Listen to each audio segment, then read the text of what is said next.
What's going on, guys? It's Saturday night, and for those of you who are expecting to see Chibi and Pokemon Fire Red, don't worry, she's still here, but that will be tomorrow night.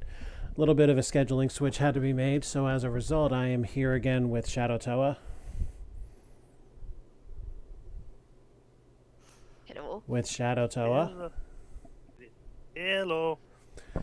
Was that me that went out, or... Oh, I don't know. Looks good now. And Komodori's here too. Hello. And it's been about a month, I want to say, since the last time we were here. We have 3 more cases left here on Murder by the Dozen, and after that... Oh dear. After one of them has a knife. One of them has a knife. The next one, in fact. And after these next 3 cases, we are done, and the next thing we'll be doing is... Komodori? We're gonna be doing Dark Cloud 2! Hurrah! Yay! Now, last time, toward the end, I had a little bit of a network break, and it cost us the reading of the ending to Case 9. So let me get my handy-dandy red glasses here, and my notebook. And just as a means of picking up where we left off, the story from Case 9 was this. After a messy divorce and an even messier custody fight which he lost, Art Fletcher decided to get custody of his daughter, Risa, outside of the law. The divorce and custody fight left him bitter, and by now he genuinely hated Wendy, his ex-wife. He knew that if he kidnapped Risa, he would probably be found and Risa would be taken back. So he just... Huh? What was that? Okay. So he decided to kill Wendy instead. Working his This is the car explosion. Yes, this is the car bombing. Okay. This is the ending of that case didn't get recorded, so we're repeating it. No, I know. It's just not sounding familiar to me for some reason. Okay. No, we this didn't was... spend a whole lot of time on this one. Yeah, no, this Yeah. one was relatively quick. All that needed to be done was to name Art Fletcher as the killer. No need for evidence, no need for motive. Yeah, which I think I did at the scene of the crime. Was I said, it was Art Fletcher. Yeah, that's pretty much how it went. But I didn't accuse him because there wasn't enough yet. Yeah, that would have gotten you a #1 rank for sure. Yeah. Working his construction job, Fletcher sneaked out 2 sticks of Tovex, a plastic explosive, by pretending to add 1 extra stick to 2 different charges.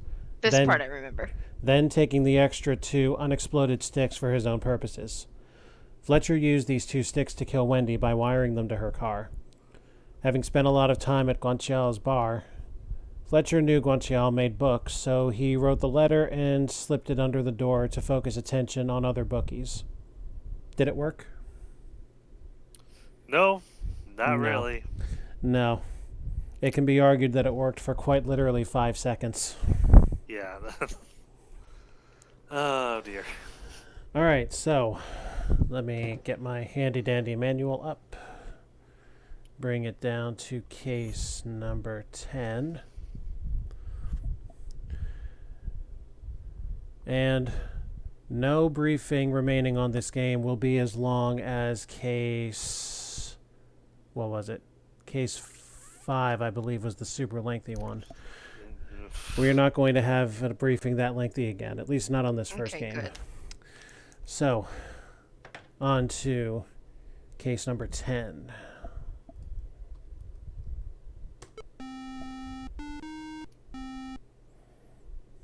I keep forgetting we're just on Dragnet. So, how's everybody been these last 5 weeks? I hope you've all been well.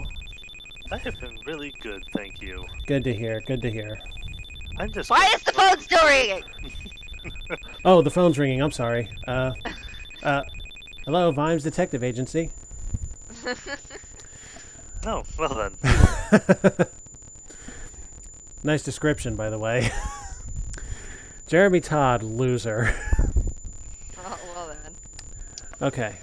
A Oh, call boy. comes into homicide at 2:15 p.m. Scott Long, the delivery boy for Stone's drugstore, was attempting to deliver sleeping pills to Jeremy Todd at his apartment in the Sinclair Towers. When he arrived, the door was ajar, and Jeremy Todd lay dead in the kitchen, a large chef's knife in his chest. Oh. When you arrive at the scene, you see that the victim appeared to be making his lunch when he died. There's bread on the table and some sandwich meat partially sliced on a board. The wall phone is off the hook, its receiver on the floor, possibly grabbed and dropped by the victim while trying to call for help. Upon questioning, Scott says he didn't touch the phone, that it was like that when he arrived. When he found the body, he ran downstairs to the doorman who called the police. All right, before we go into the requirements of the case, let's dissect that briefing a bit. So initial time of call was 2:15 p.m.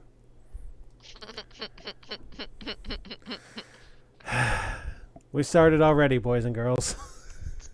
Jeremy Todd, known loser. Yeah. All right. This will give me a moment to Recorded at 2:15 p.m.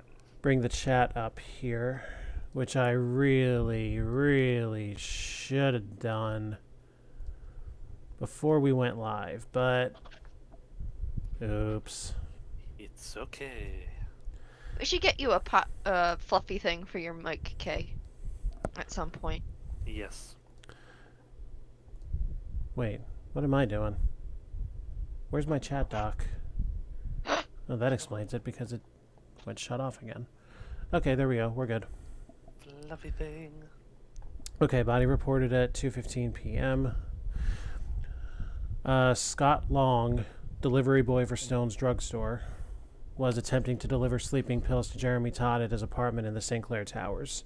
So, POI Scott Long, drugstore, or Stone's drugstore delivery boy. Mm-hmm. Attempting to deliver sleeping pills. Oh, sorry. I'll wait for the... What's his name? Scott Long. Like the length, L-O-N-G.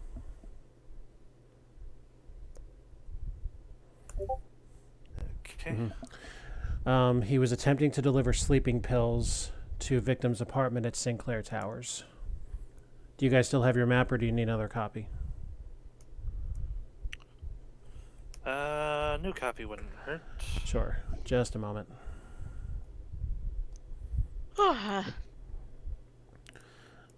Zoom. Screenshot.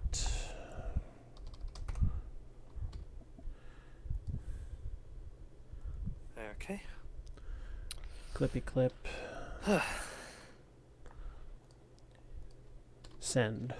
So far, so good. All right. There's a fresh copy of the map. Thank you. Yep. In the Sinclair Towers, his place of residence, location Y.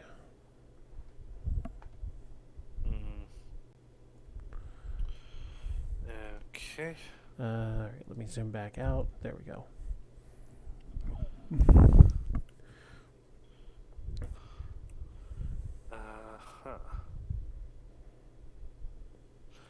So yes, he was attempting to deliver sleeping pills to the victim. Yep.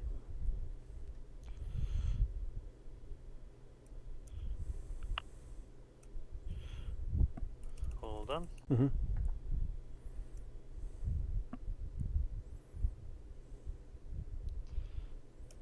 Sinclair Towers. Location Y. When he arrived, the door was ajar, and Jeremy Todd lay dead in the kitchen, a large chef's knife in his chest. So, important points. Door Oops. ajar. Victim in kitchen. Large chef's knife.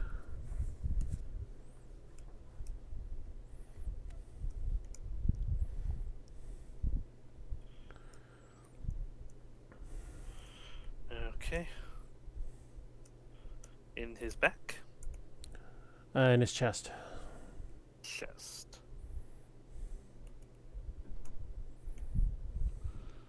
Okay. Hold on.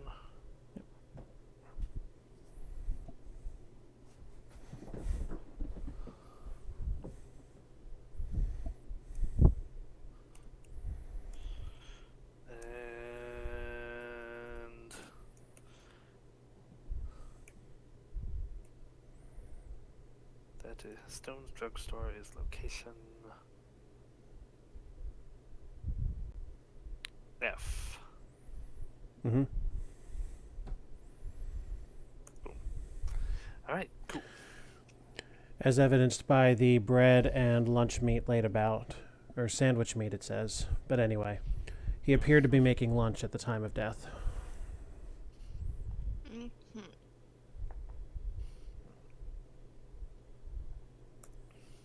So let's see.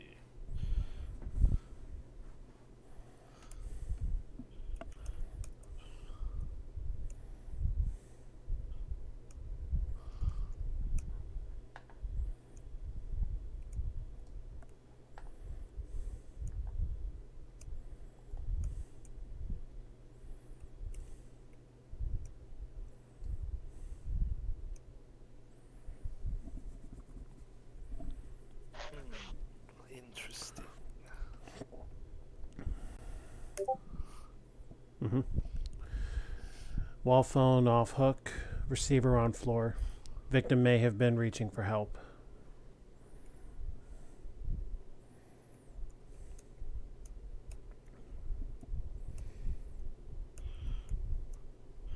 Repeat that, please. Yeah, wall phone off the hook, receiver on the floor. Victim may have been reaching for the phone for help.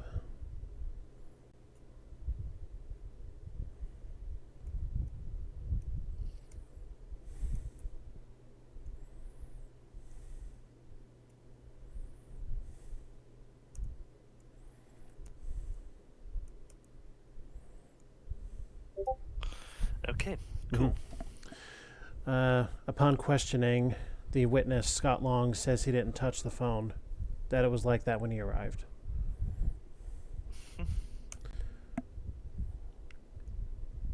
And when he found the body, he ran downstairs to the doorman.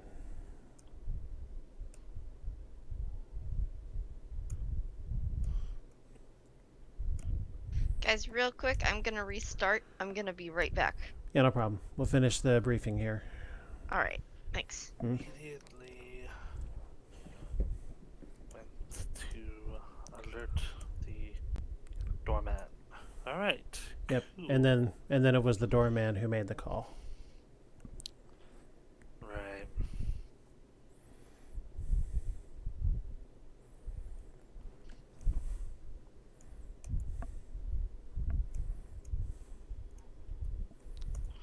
Okay. Cool. Excellent. Sounds good. So that should cover everything. Yep.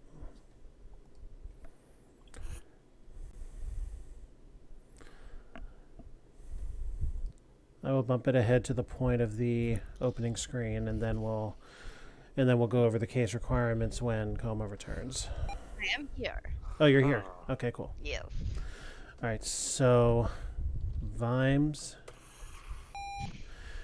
Okay, so the case requirements. We need to know who the murderer is, and we need 4 pieces of evidence out of an available 8 to support the case. All right. Cool. Everybody begins at the Sinclair Towers. So we don't need a motive, so we can just look at the specifics. That's correct. So any emotional things we should just, no. Yeah. Yeah, my answer guide here says there's 8 pieces of evidence available. You only need 4 of them to make the case. Okay. All right, here are your choices, and begin. Okay. So we're at the hotel. Yep, we're at Sinclair. Okay. Or the apartment complex or whatever. Wherever there's beds in a kitchen with sandwich meat on it. Okay. So I guess we should talk to all the people here. All right. Who do Okay. we want to talk to first? I think getting the statement of the neighbor would be a good start. All right. Let's start there. Okay, here we go. Promising. Forgot about the drooling mouth. I was homesick today, and my bedroom shares a wall with his kitchen. Ooh. Seems a pretty juicy start. Don't say juicy when that mouth is in view. Oh, sorry. Hold on. Mm-hmm.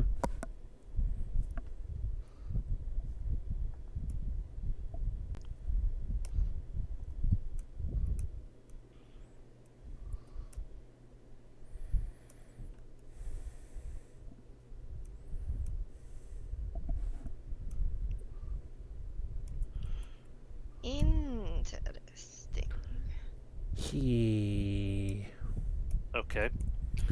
She said she was homesick, didn't hear anything, and her bedroom is adjacent to the kitchen. She did not indicate whether or not she heard anything yet. Okay. Not cool. yet. She was just indicating that that's where she is. Right. All right. Cool. What's next? Well, these walls are so thin, I could hear everything that was going on in his apartment. Whoa! There's your indication right there. Okay.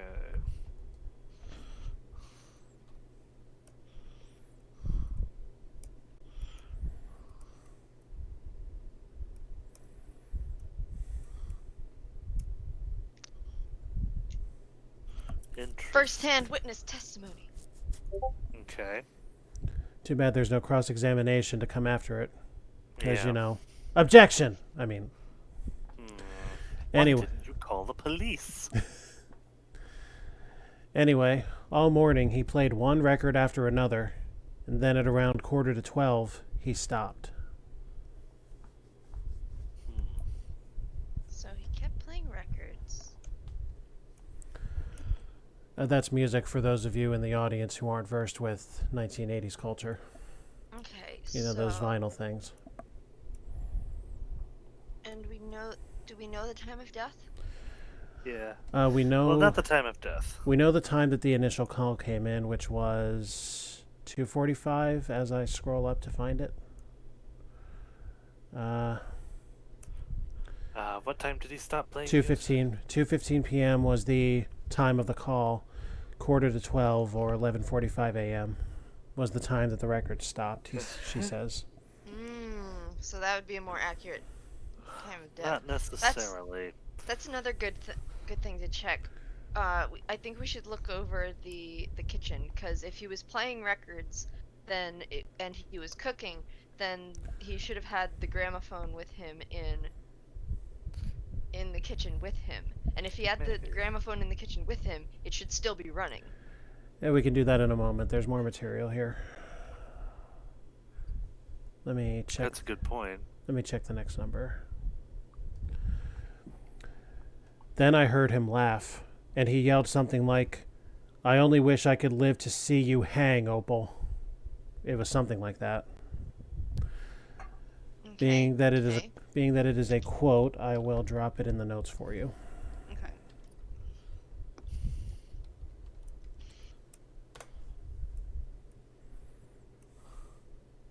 Okay. So there's an Opal character. So no, he would have stopped it himself then.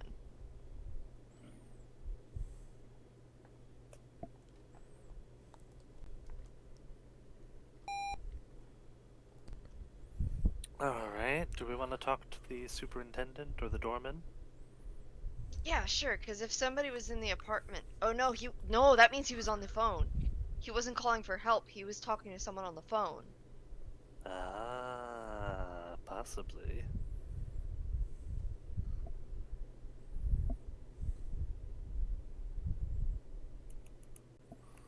Alright, next move.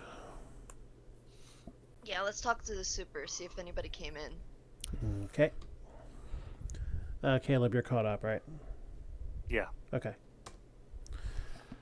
Alright, let's see what Mr. Super has to say. Mr. Super is useless. Okay. How about the Mr. doorman? Amici. Yeah. Mr. Amici. Mm-hmm. If there was someone else who came in, someone suspicious, he would have to let them in. Well, that's a lot of numbers. Around 1 or 1:30, this big guy comes in.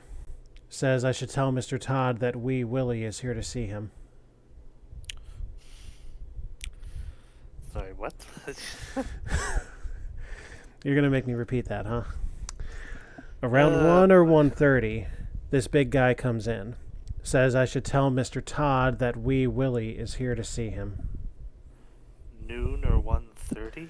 1 This or was a hit. 1:30. 1 or 1:30. This was a hit. He knew he was going to die. He was on the phone with the person that was making the hit on him. He knew he was going to die.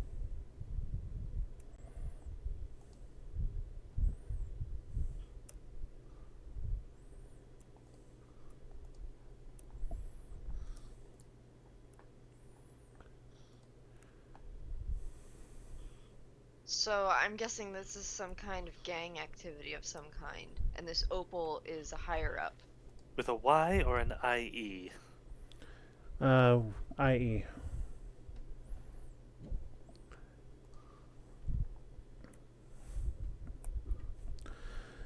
Yeah, I wrote that down for posterity here in the chat. Anyway. Whenever you're ready for the next clue. I'm ready. I recognized him. He's that loan shark who works the warehouse.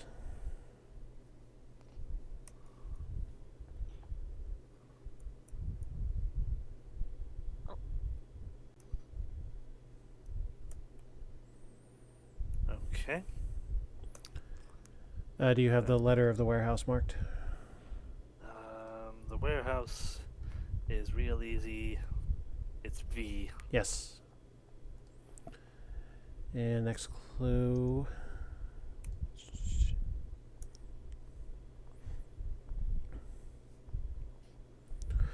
When I called on the house phone, it was busy.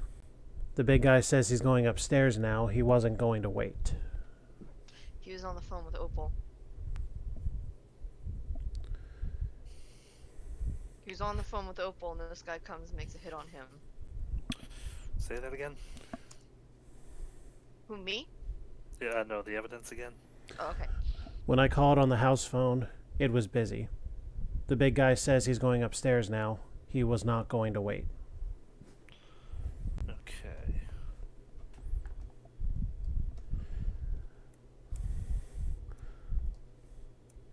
I think Wee Willie may have been big mad. Maybe a little.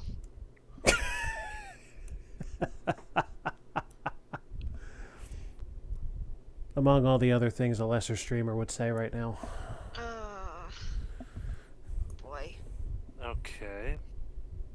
But I'm not a lesser streamer, so I won't. Anything else? Yeah, this guy is around 6'3" and built like a house. I ain't about to argue, right?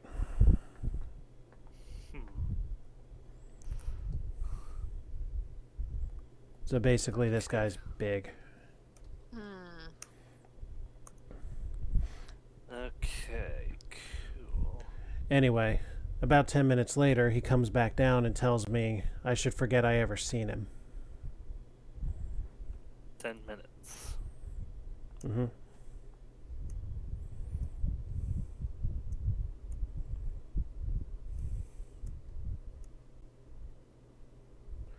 Coma's theory seems pretty reasonable at the moment.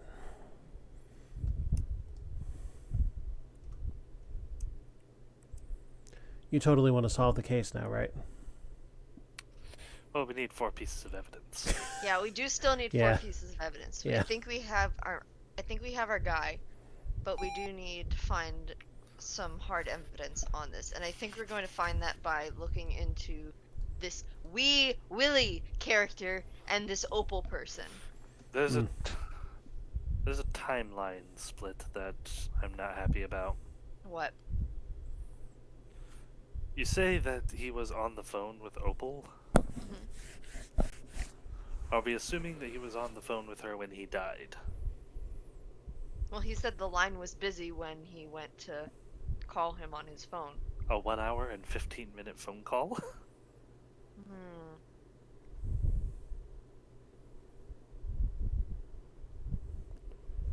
I mean, I could name a few people that I know that would be on the phone for at least twice that length. But that's irrelevant.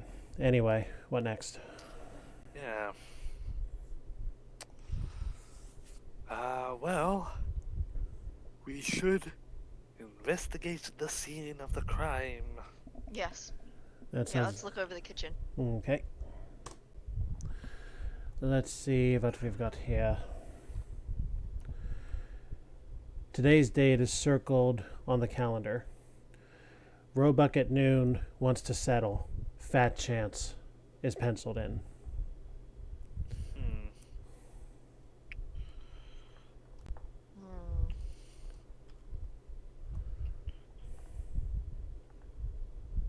Opal Roebuck. I should probably... There we go. Hold on.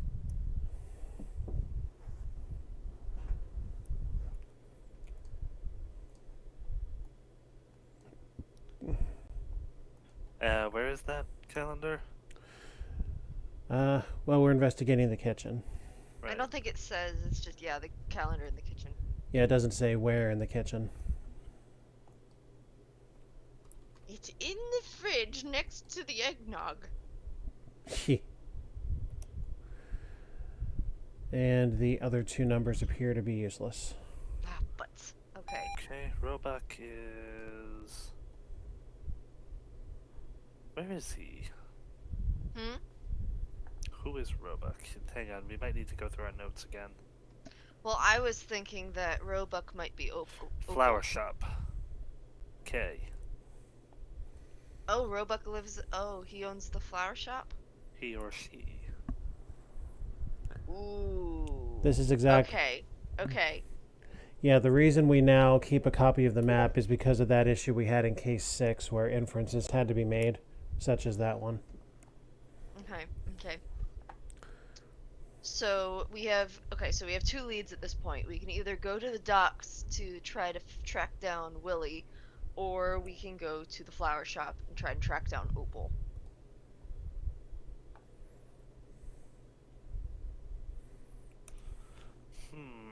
Unfortunately, I think the person that actually did the dirty is probably Willie. It's possible. He might... Although Opal seems to be the person in charge of the hit. It's possible. I think it might also be something else. Like I think what? he might have been dead when Willie came in to see him. What is our next move? I guess go through the desk and examine the bathroom. So. Okay. Yeah. Well, we'll start at the desk since that's listed first.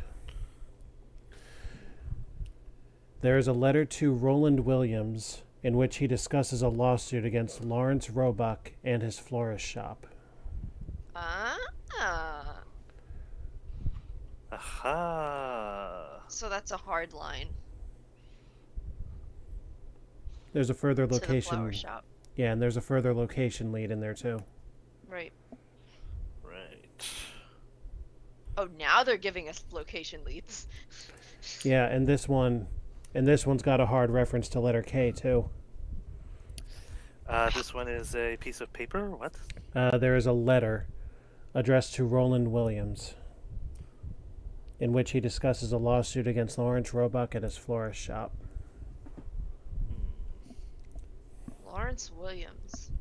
Lawrence Roebuck and Roland Williams. Roland Williams. Yeah. Okay. Yep. Two names we've heard in the past.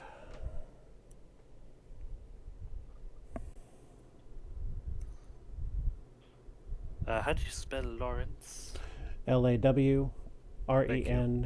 You were thinking either U or W, right? Mm-hmm. Well, there's always triple U, quadruple U. You know, those futuristic letters that are part of SpongeBob Is it 486. to or from Roland Williams? To Roland Williams. Okay. Yeah, so Jeremy Todd obviously... it's an unsent letter to Roland Williams. Okay. Yeah, Jeremy Todd had some action in mind here. Alright, and moving on. The letter expresses confidence that they'll win the lawsuit and put Roebuck out of business.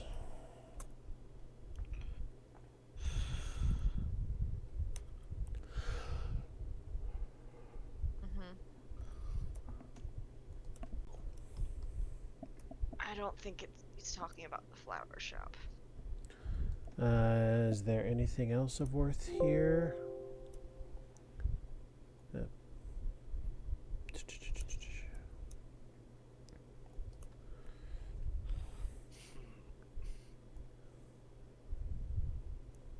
Okay. The remaining numbers are useless.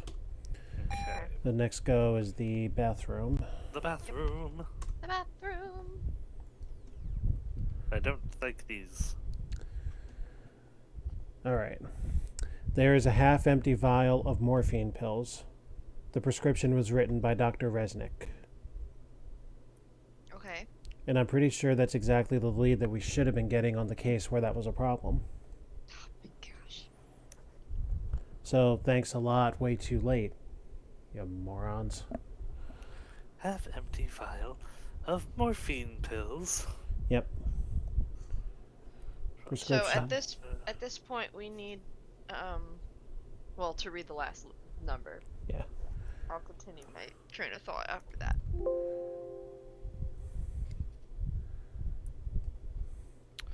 Feel free to continue. There is nothing there. Okay. So I think we need to go have a look at the autopsy at this point. Think it's done? I think so. Usually the autopsy is done by the time we're done looking at the first location. Well, that and this is day shift, so Oh, fair Yeah. enough. there's another thing to think about here because of that.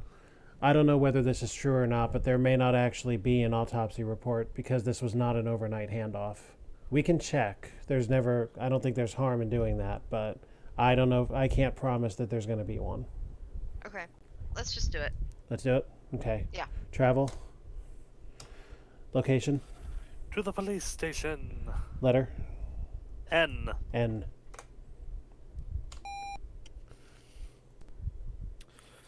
Do we want to talk to either Sotomayor or Turk to see if they know anything about this Wee Willie character?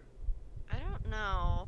I do think we should read the autopsy report and run a computer search through records. Okay. Sounds like a good idea. Oh, so there is an autopsy report. Fantastic. Excellent. The knife penetrated the left ventricle of his heart. He died at noon, give or take 15 minutes. Aha! Hold on. So time of death, more or less, established.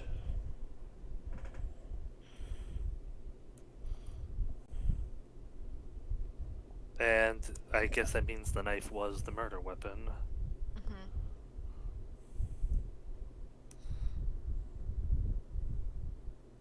Unless more of these numbers mean something, but we'll see. I don't know. I mean, the guy still had 3 chambers operational in his heart. Well, like, You if they only know need that- one. You only need one of those. I mean, the Titanic was fine as long as it had just stayed to... It was fine until the 5th compartment. To be fair, the way the Titanic sank was pretty much the only way anybody would have survived that wreck. Oh my gosh. If there were so many other ways that wreck could have gone that would have meant everybody died. Hmm. Oh, good lord. So those of you out there who want to make friends with a block of ice, don't. Yeah, don't do that. Anyway. Like, Yeah, I think, let's in all the research I've done, the Titanic is like the only ship I'm aware of that hit something and took on water, but went straight down and not capsize. Big ship, big ending. Anyway, he had terminal liver cancer, and the cancer had already started to spread throughout his body. Okay. He might have lasted another month at the most. And by the way, my manual says lasted another month at the moat. M-O-A-T, as in the waterway. Frost moat. I mean, I could have just Eye of Argoned it and said moat, but See, this is confirming what I suspected. that he drowned. No. He drowned on the Titanic. He Yes. drowned on the Titanic with a knife in his heart. Yes. That's the only way to go, guys.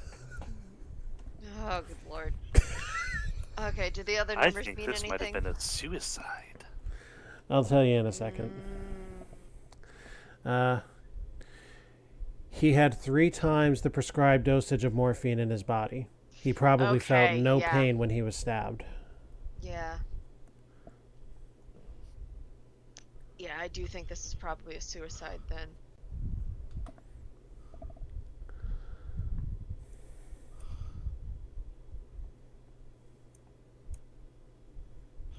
Uh, I remind you that whatever you guys decide on, you need 4 pieces of how many evidence. times more?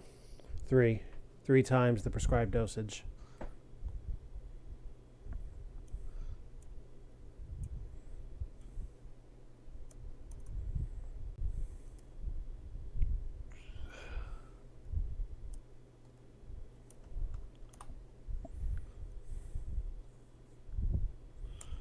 Okay. All right. And finally,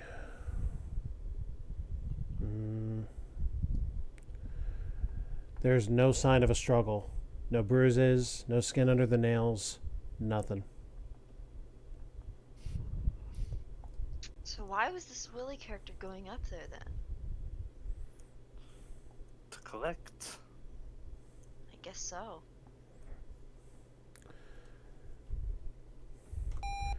I believe I heard an indication of computer search. Do you still want it? I don't know, cause see, okay.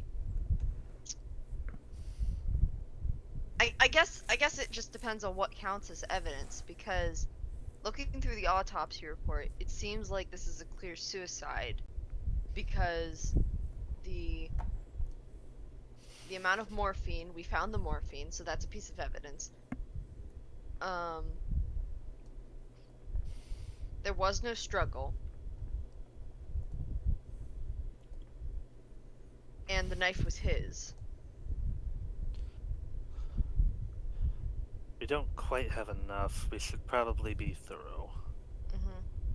I'm just wondering where we're gonna find more evidence for a suicide. Well, we do have a number of location leads we can take. Yeah. Not We even might off be of able to get inference. some. Not even Yeah, off inference, but off the evidence we've just gotten. We might be able to go see the good doctor, for instance. He might tell us something about his condition. Yeah, okay, so is Resnick a physician or is he a psych type situation, or is he both? Checking. Stand by. I think Resnick might be a shrink. Yeah. I will check previous clues and let you know, because I know that's been established somewhere along Right. the way.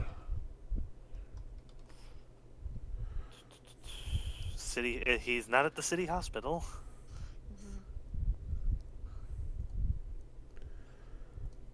Okay. Well, Resnick is the doctor who dealt with Robert O'Neill and his kidney condition.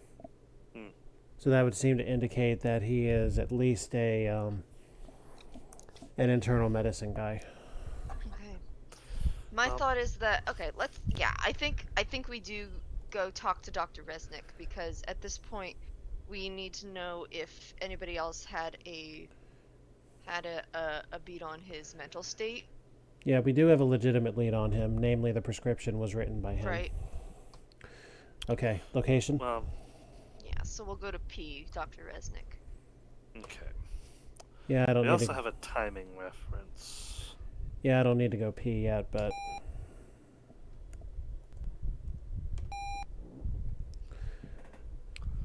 Dr. Resnick, we can talk to him. Yes. And Resnick says the following. He had inoperable liver cancer, which we know. Yeah. So, I had prescribed the morphine pills for the pain. I also arranged for him to see Dr. Frankel at the hospital for chemotherapy. Okay.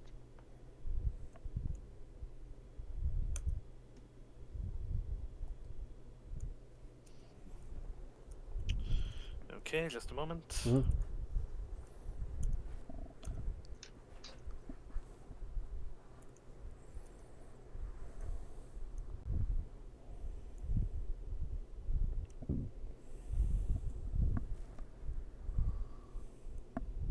So that's what he was talking about on the phone with Opal.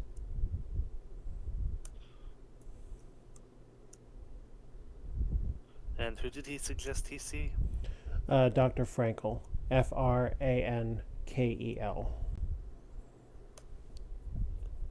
And that's at City Hospital.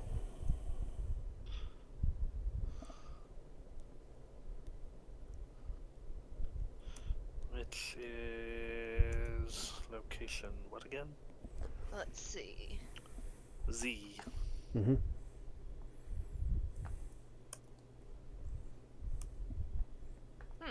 I don't know that we've ever gone to the city hospital for anything. Okay, anything else? Actually, we might have in order to get a look at Robert's charts. Maybe. Like way back at the first case, but I don't remember for sure. Yeah. In any event, this answers another question. He was also seeing Dr. Nardi at City Hospital for psychotherapy to help him let's with go deal see with his Dr. illness. Nardi. I want to talk to Dr. Nardi. That's where we're gonna get our evidence. You want to go straight to City Hospital? I We think should so. probably check the patient files first. Yeah. Well, Right. it's just gonna have the that stuff. It's not gonna. Consensus? We already know. We already. I guess the patient files could say, like, Well, oh, basically, if there's anything different that he left out or forgot or he was lying about, they'll be in here. If he wasn't, we're fine. It won't take that long. We're already here. Okay. So we are going to check the patient files? Yes, Yeah. we're just cross-referencing. Okay. No. No. No. Okay. See, what that tells me is that, yes, the patient files confirm that Dr. Resnick is telling the truth. Okay, next. Okay. So, piece 1 evidence, terminal, cancer. Piece 2 of evidence, 3 times the prescribed doses of morphine. Third piece of evidence, no sign of struggle.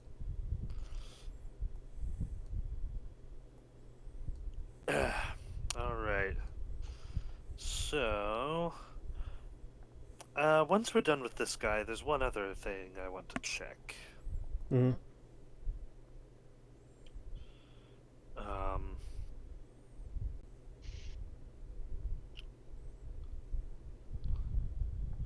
We should probably speak to Roebuck because he was supposed to talk at noon.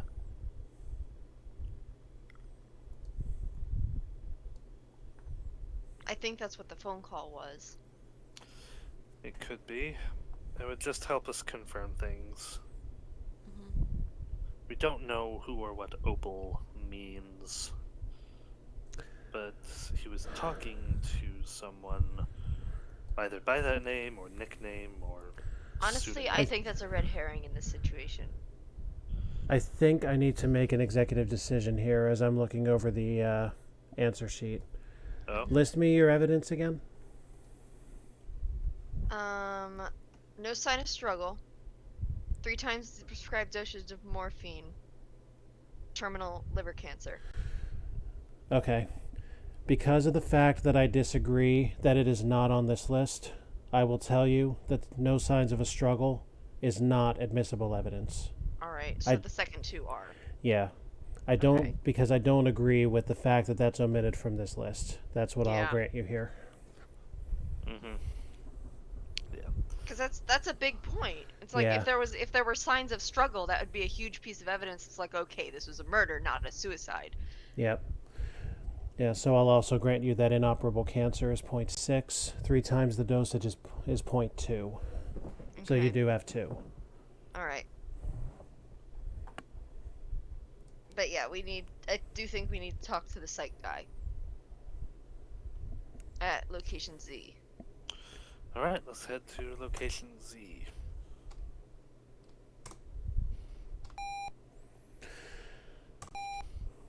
Nardi, that's who we need to talk to. Okay. Oh, a single digit clue. I definitely have to scroll for that. Let's see. Jeremy believed that he was a failure, and he blamed Lawrence Roebuck for it.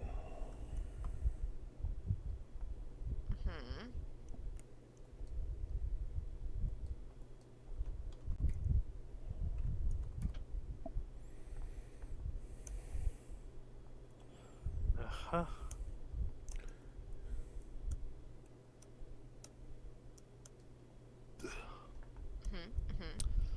Ugh, sorry, I'm typing out notes. Oh, yeah, that's fine. So let me know whenever you're ready. Okay. He hated Lawrence Roebuck and would do anything to hurt him. But from what I can see, Roebuck didn't hate Todd. He had no reason to.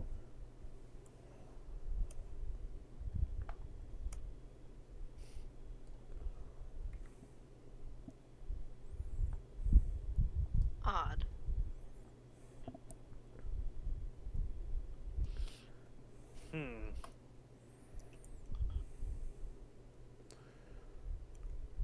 And the last number is substantial whenever you're ready. Okay. He was probably his own worst enemy. He used to swear that when the pain became really severe, he'd kill himself.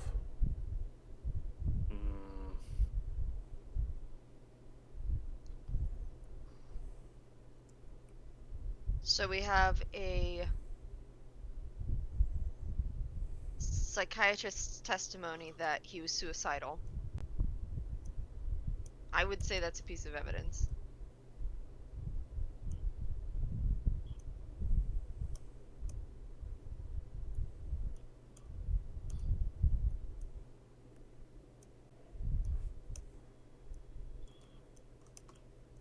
Do you think... I think it might be worth checking out how his case against Lawrence Roebuck was going, because if it wasn't going well... I don't think so, because the letter that he got from his friend indicates that the case was going well. That was a letter from the victim to the lawyer. That's that correct. was him telling the lawyer, we are gonna win this thing. That is correct. The lawyer might not have actually had a real case against him. That might have been what caused the pain. Either way, I think we might have to see both of them. Okay. To confirm that. So our next move is... Well, the next move should probably be to quiz Gilbert Frankel to see if he actually went through any chemotherapy. Yeah, that's a good point.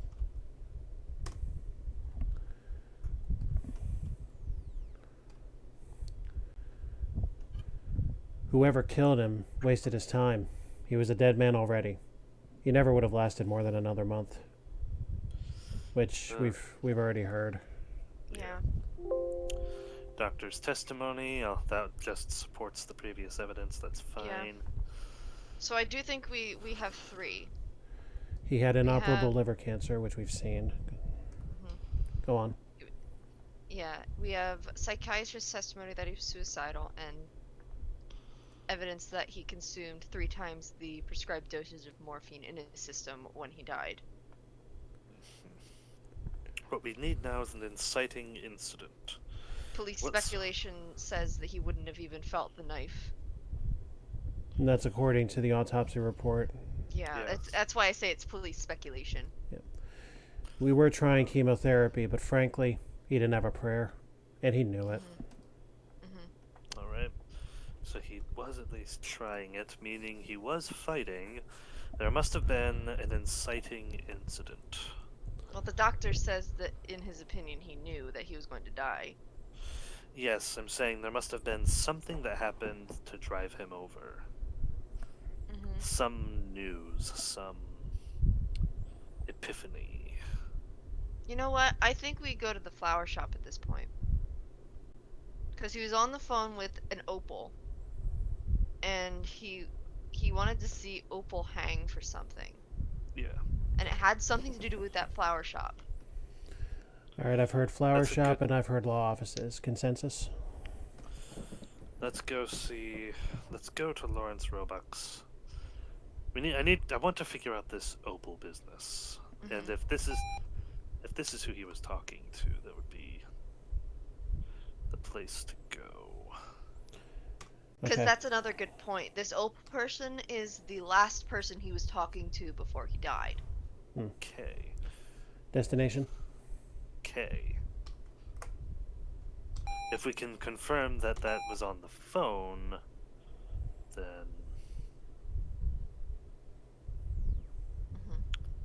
Locust? Yeah, that's interesting. Well, let's... Locust's assistant. Yeah. Let's talk to Lawrence Roebuck.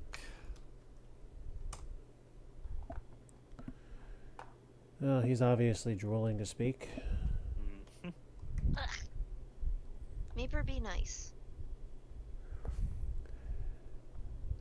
Yes, I was being sued by Jeremy Todd. Wayne Sloan was handling the case for me. Meeper. Oh, so they're both Sorry. involved? Sloan and Williams? Sloan and Williams is the law firm. That means that they're handling the case for Jeremy Todd. Well, yeah, but he indicated that Sloan was his lawyer, and yet he's got a letter written out to Williams. Sorry, what? The letter that we found in the desk? Is to Williams. Yeah. And who is Sloan? Who has Sloan as their lawyer? Wait, hold on. What the hell? Oh, never mind. I misread that. It seems one side is being handled by Sloan and the other side by Williams.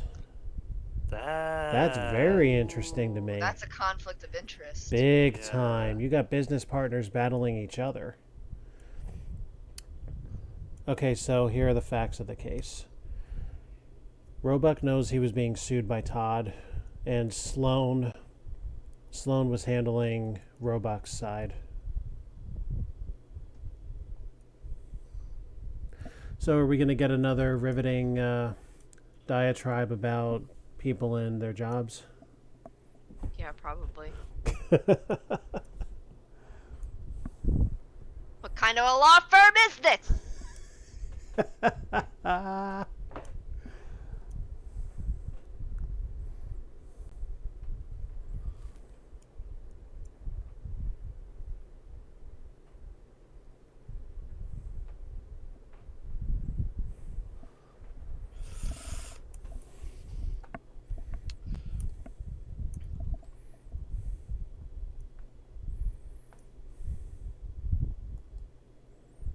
That is a conflict of interest. Yeah. It certainly is. That seems highly illegal. All right, whenever you're ready.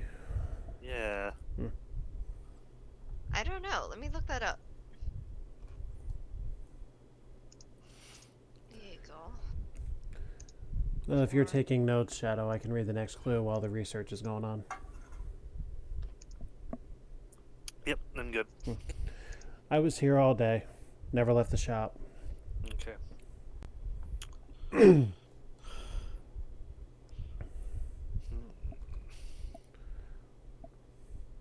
The question is not one of legality, but ethics. It is not ethical for two attorneys in the same firm to represent opposing parties without the written consent of both parties to waive the obvious conflict of interest.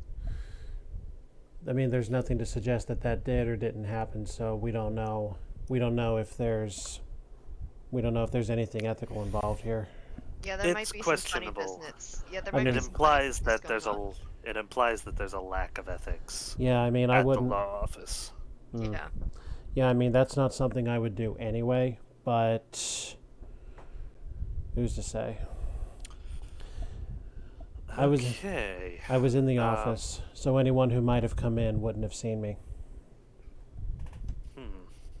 Well, at least he's frank about the fact that he does not have a supportable alibi, Yes.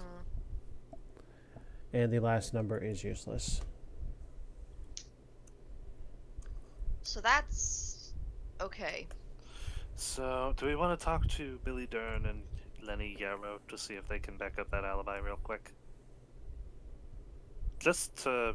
Because if we can wrap up his non-involvement in a tight little bow without any if we can wrap it up, that can't be used as reasonable doubt. Mm-hmm. So what do we want to do? Could we talk to Lenny Yarrow? Okay.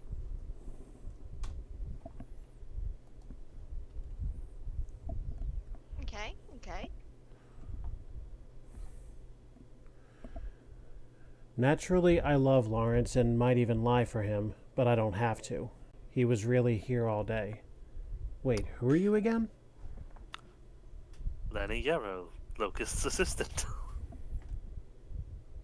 Okay. Is this just a I think- mistake? I think if we had gone to see Wee Willie on the Red Herring, he might have given us code names of a few people. Maybe. Well, the rest is pointless. Alright, let's talk to Billy Dern.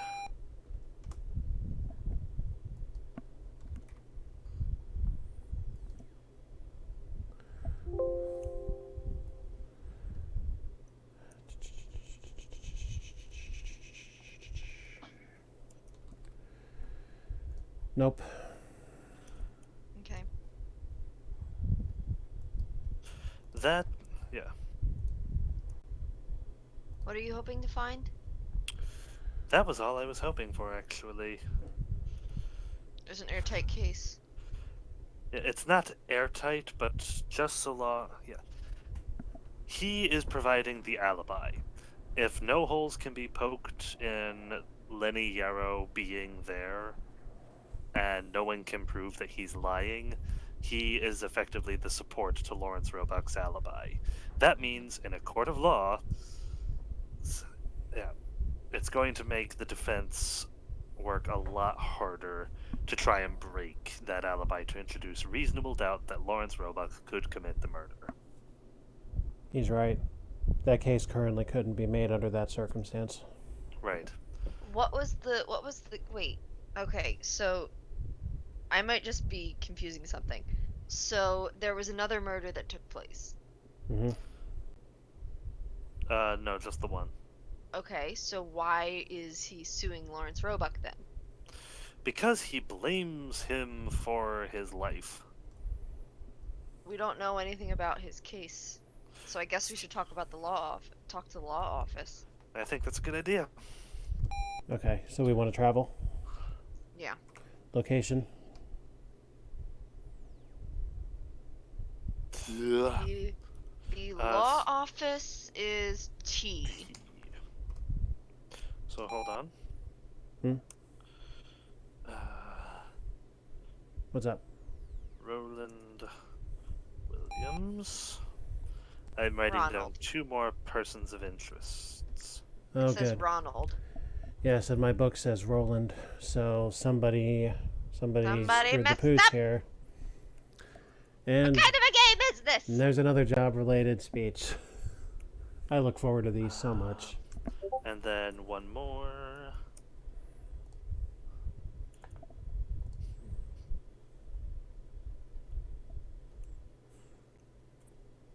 Let's see.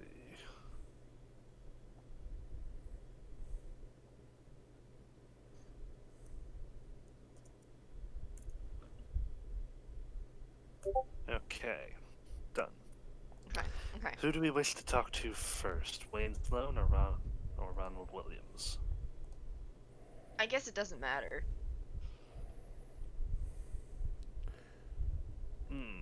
Just pick one. Yeah. Well, let's talk to Sloan first. Okay. Okay. Defendant. Let's get a look.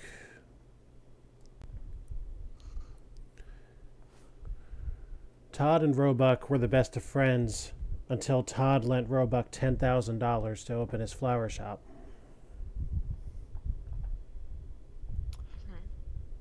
Okay.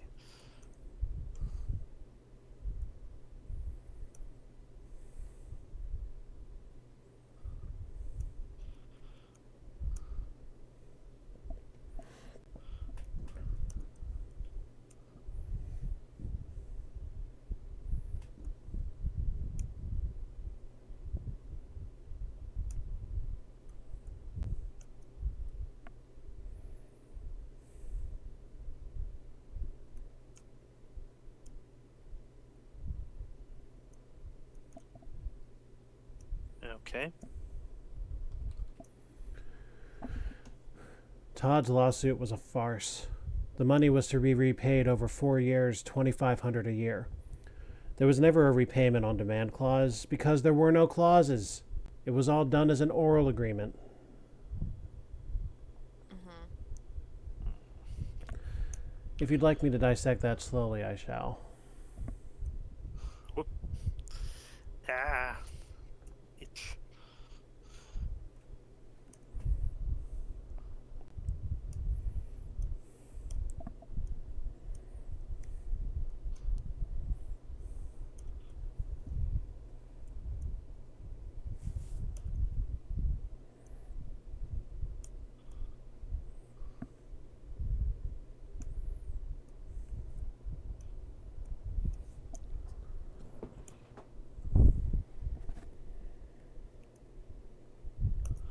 Okay.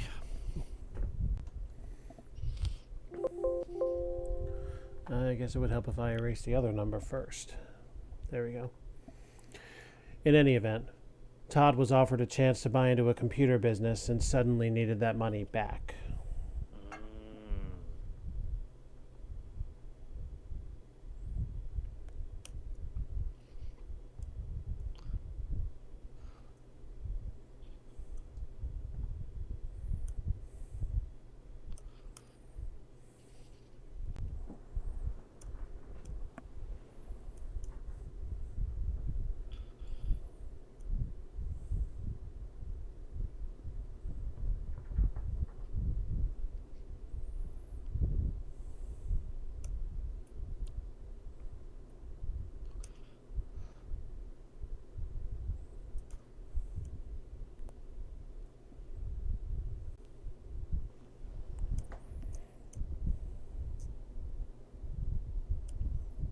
Okay.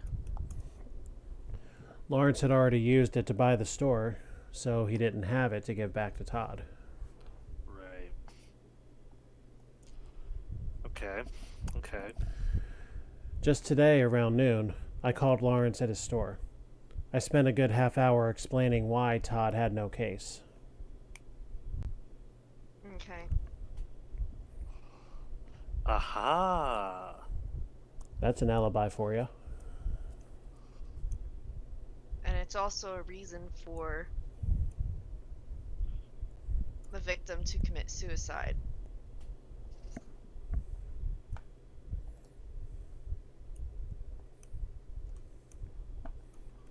It still that's doesn't it. explain who this Opal character is, but I guess it doesn't technically matter. Opal might have been a nickname for him. Mm-hmm. Though, 11:45.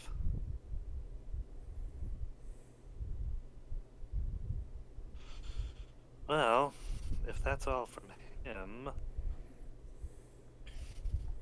Why was he saying he would hang, though? Let's go through Sloane's office. Okay. Not much to inspire confidence, is it? Yes. Yeah, but there's a good reason for that, it would seem. Now let's examine the files. Okay.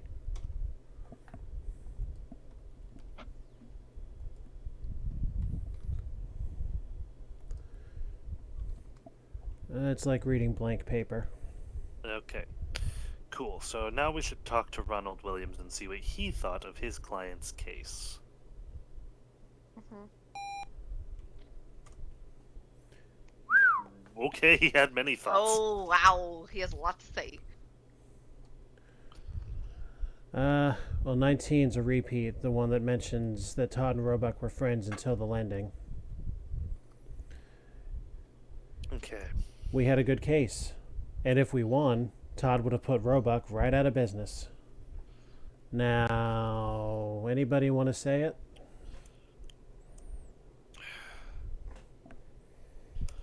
Hold on.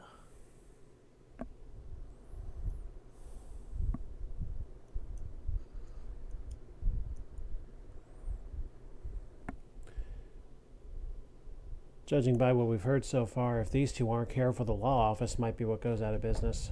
Yeah. Really. So what's next? Well, what's next is Todd contended that one of the conditions of the loan was repayment on demand, in case Todd needed the money in a hurry, which he did.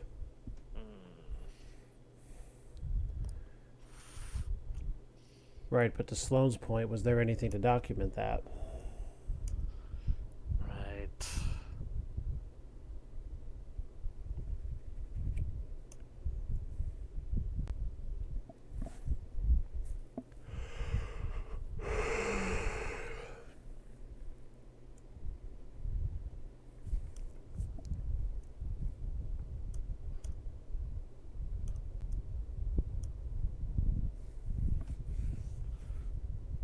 Interesting.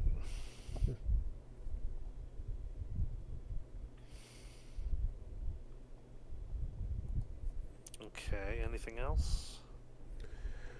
Todd had an opportunity to invest in a small computer company. He would have been a multimillionaire by now if Roebuck had returned the money as promised. Okay.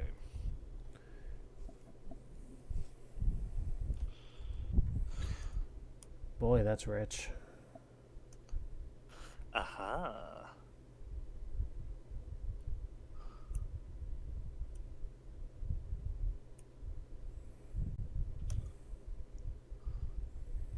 Well, keep in mind, this was back in Silicon Valley when that sort of thing was really booming and before the bubble burst. Yep. Not to mention the fact that back then things weren't nearly as inflated as they are now. Those multi-millions would mean so much more. Yeah.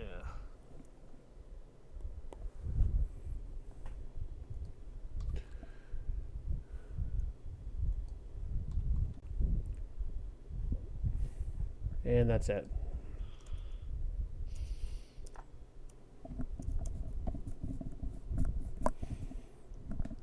To an earlier point, we still don't have documentation that this agreement was written out.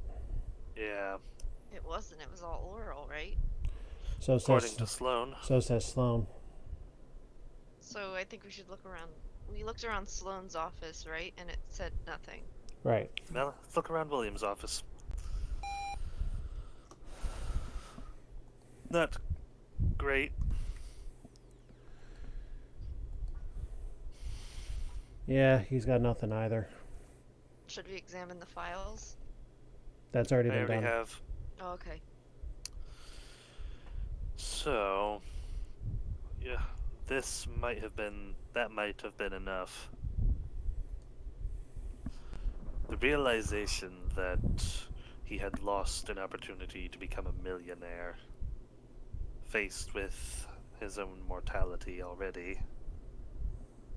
Yeah, I think him talking to Roebuck and Roebuck saying the things that Sloane is saying about how it was an oral agreement and they had said nothing about there was no clause because there was no written agreement.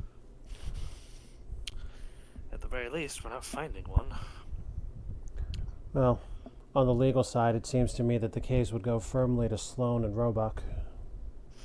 Thus far, unless he's like withholding stuff, which, to be fair, is his prerogative. He has a legal right to withhold that from us. Well, he did. Well, He there's doesn't anymore because yeah, now there's it's a murder investigation. Yep. Yeah. Besides, he's dead. There's no longer a case to conceal. Right. Therefore, he can't protect his interests by concealing it, or his Nope. client's interest because he has no client. Yep. I think we have 4 pieces of evidence though, right?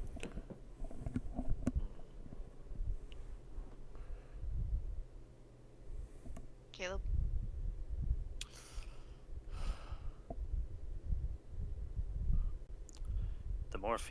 The morphine. Terminal cancer, The terminal cancer. suicidal, He was suicidal. and was on the losing end of a case. And that might. I don't know about losing end of a case, but I think just, yeah, the realization that.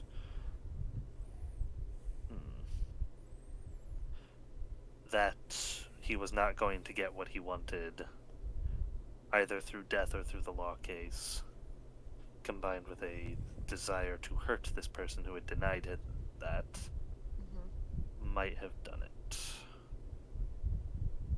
So, hang on, let me just...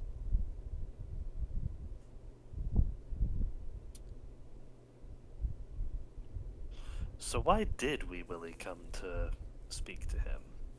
Apparently he's a loan shark who works at the warehouse. It's interesting that he came when he did. Was that arranged?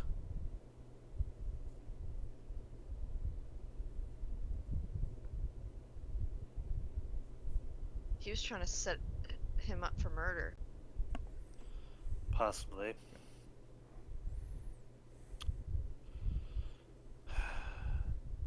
He was trying to set Roebuck up for murder. Wait. Yeah, he was trying to set Roebuck up.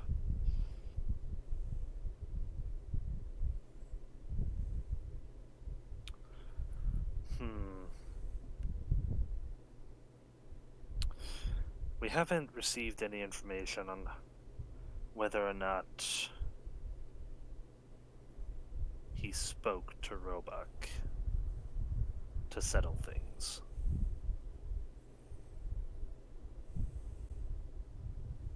But we do.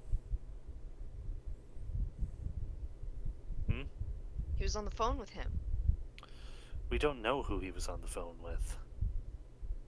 Lawrence said he was on the phone with him. Oh, he did? Didn't he? Are we talking? Hold on. What's the question right now? I might be able to answer it on the evidence.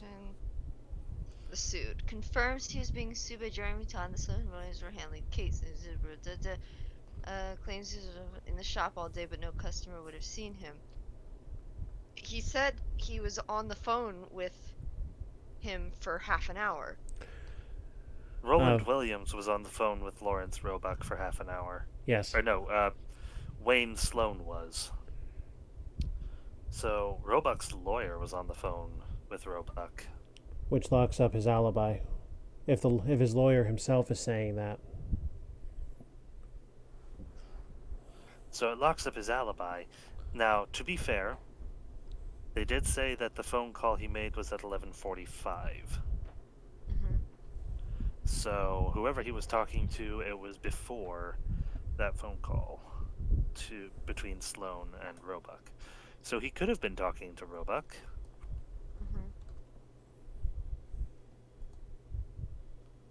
But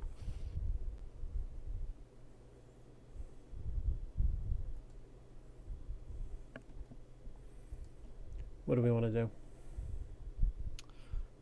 it's a loose end.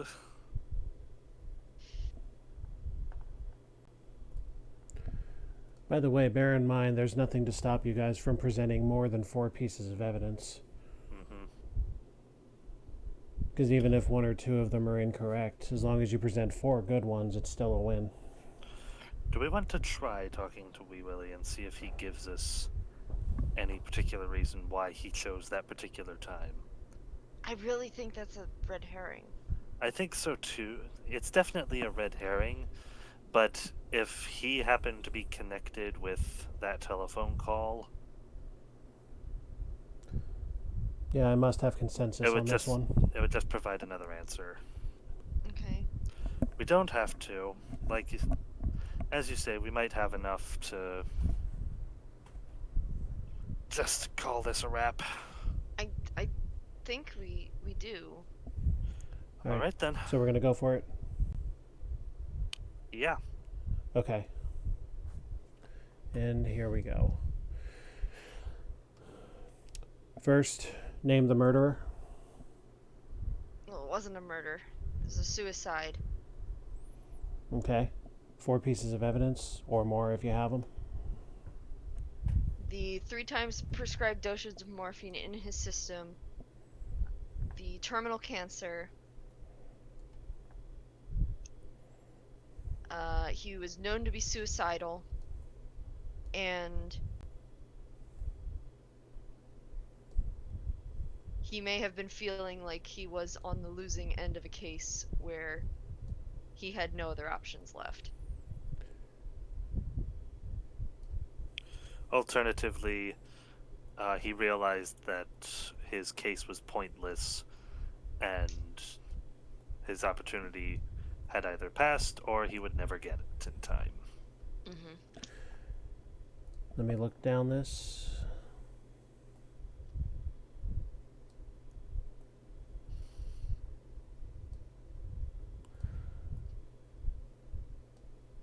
I'm going to rule it a partial / be more specific on one piece of evidence. Namely, give me a name as to whom he blames. Oh, he blames Lawrence Roebuck 100%. That's good enough for me. Yeah. So the pieces given here. Point number 2, Todd's body had 3 times the prescribed dosage of morphine in it. Mm-hmm. Point 6, Todd knew he had inoperable cancer and wouldn't live to see his case get to court. Right. Point 7, Todd had told his psychiatrist that he would kill himself when the pain became severe. Right. And point 8, Todd hated Lawrence Roebuck and blamed him for all his failures. So I had enough of that motive side to warrant asking for extra info. Yeah. It's also claiming for point 3 about the "I only wish I could live to see you hang, Opal" witness statement. It's also claiming that as evidence. That's just reiterating that he was suicidal, though. Yeah. Or that he knew he was going to die. Yeah. The other 3 points on the list here, and I'm not even sure how you would have gotten this first one because we searched all around the house. The telephone, which was off the hook, had no fingerprints on it. I don't know how we were supposed to get... Maybe it was in the lab report. Oh, that's possible. Yeah, that's one. The drugstore held the other 2. Namely, Todd arranged for the drugstore to make a delivery. He disapproved of deliveries, considering them a waste of money. So I guess unusual behavior on that point. Okay, I see. And the other, Todd insisted that the delivery be made at 2 p.m. when he knew he'd be home all day. And remember back to who found the body. Right. The drugstore delivery boy. He arranged for it to be discovered. Mm-hmm. Yeah, I really do think he was trying to make it look like he was being murdered by Roebuck. But in any event, you got 4 pieces. You have 1. Now sit back and relax because there is a nice long story to go with this one. Oh, good. We'll find out who this Opal person is. Jeremy Todd was a loser. That's how it starts. The end. Yeah. A few years ago, he'd loaned his best friend, Lawrence Roebuck, $10,000 to start a flower shop. A couple months later, Todd was given the opportunity to buy into a small computer company at a good price. He asked Roebuck for the money back, but Roebuck had already spent it on the store, and Todd lost the opportunity, which, as it turned out, could have made him a millionaire. And from then on, Todd hated Roebuck. A few months ago, Todd started a suit against Roebuck, hoping to bankrupt him. Then Todd found out he had terminal liver cancer. Already in pain and knowing that only more pain and death lay in front of him, Todd decided to kill himself and frame Roebuck for his murder. Todd called up the drugstore and arranged for some sleeping pills to be delivered at exactly 2 p.m. He circled the date on the calendar and wrote in that Roebuck was coming over to talk. Todd knew that daily between 11:30 a.m. and 1 p.m., Roebuck took inventory in his cold storage room and made up orders for his suppliers, so Roebuck would be unable to provide a decent alibi. Todd then set the stage by wiping most of the surfaces in his kitchen to make it look as if someone had tried to hide the fact that they had been there. This is where Todd made his biggest mistake. After taking the phone off the hook, he wiped it clean of prints. Obviously, if he was reaching for it while dying, his fingerprints should have been on it. Yeah. Todd then set the bread and sandwich meat out and left the front door open. He took 3 of his morphine pills and, in an impulse born of impotent rage... Wait, does that really say that? He took 3 of his morphine pills and, in an impulse born of impotent rage, shouted, "I'm only sorry I won't be alive to see you hang. Old pal, you mother... The book... The clue book says, I only wish I could live to see you hang, Opal. And the solution book reads, old pal. Yeah. That's because she heard him through the wall. Okay. Because, I mean, here I thought it could have just been another typo. There's enough evidence to prove that. But anyway. Then he stabbed himself, knowing that the drugstore delivery boy would be along in a couple of hours to discover his dead body. All right. Awesome. He really put a lot of thought into this. It was a little over elaborate. Okay. Well, that is case number 10. Ta-da! Okay. Robin, Yes. I need to use the bathroom. Could you start the note taking for the next case, and Oh, I'll okay. arrive in a moment. Oh boy! All Yeah. right, here You we guys go. you guys can get it started without me. I'll see how fast I can catch up. Okay. And when he returns, I will read out the amateur detective reading. Let's copy that onto the notepad.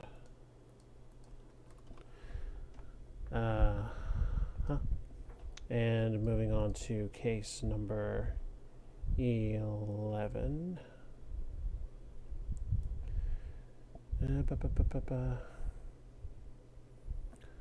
Okay, here we go. Alrighty. 11, go. Okay, here we go.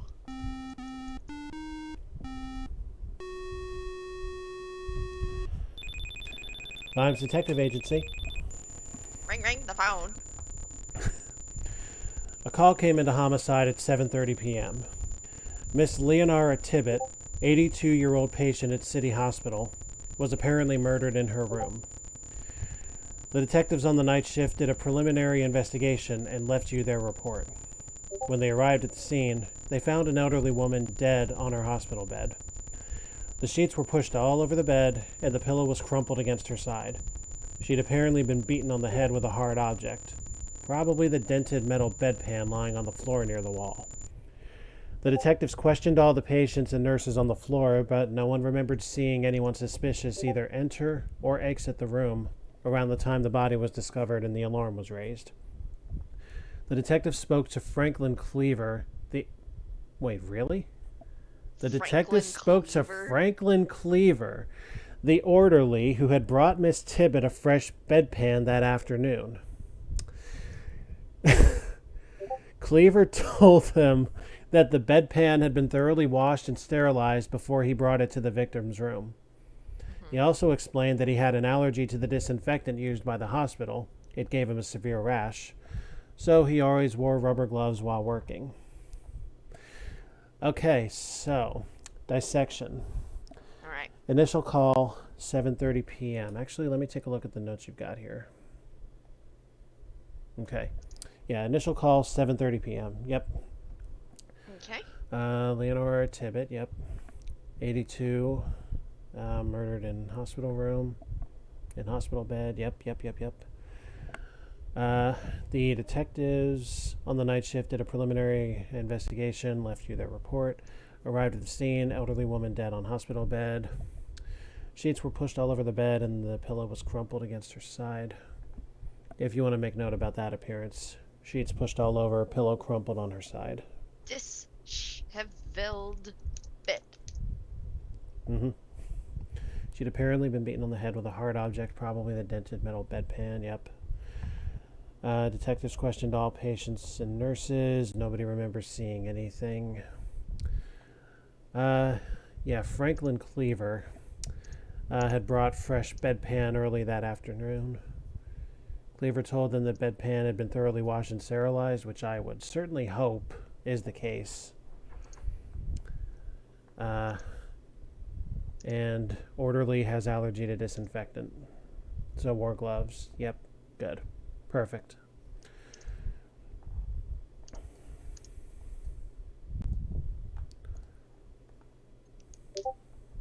Okay. All right. So let's bump into the first screen, and when Caleb returns, we will go over requirements. Okay.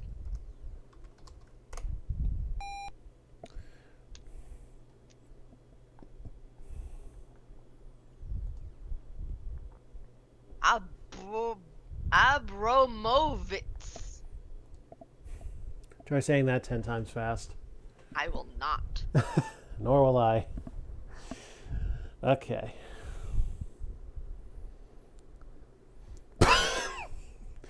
Dr. Keel. Oh, come on. Oh, man. We got Dr. Keel. We've got an orderly named Cleaver. Now I need to see if Abromovitz means anything. Yeah, perhaps we ought to screen for nomenclature at these employment facilities. Okay. Abromovitz.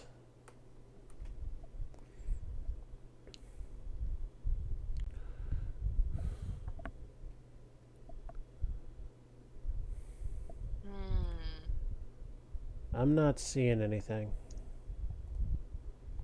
Which is kind of a shame because it was a wonderful opportunity to make a 3 of the joke. Yeah. Well.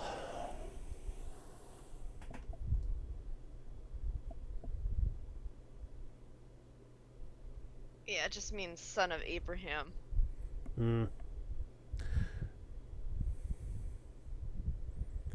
So synonym with Isaac. Well then.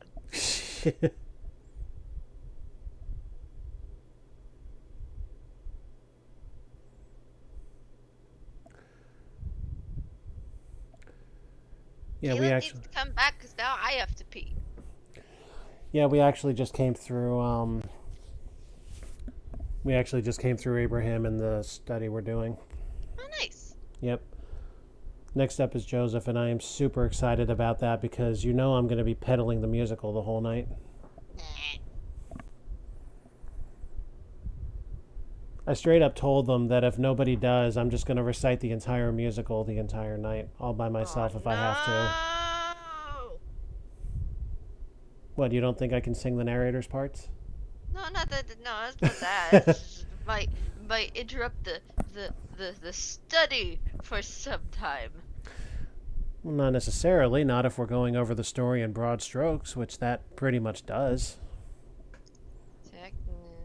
I mean, if we're being honest about it, there's a lot omitted from the musical.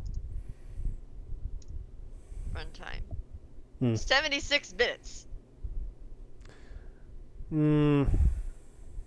That's a little long. A little bit. Just a little bit. And granted, I haven't done any singing that long in a very, very long time, but...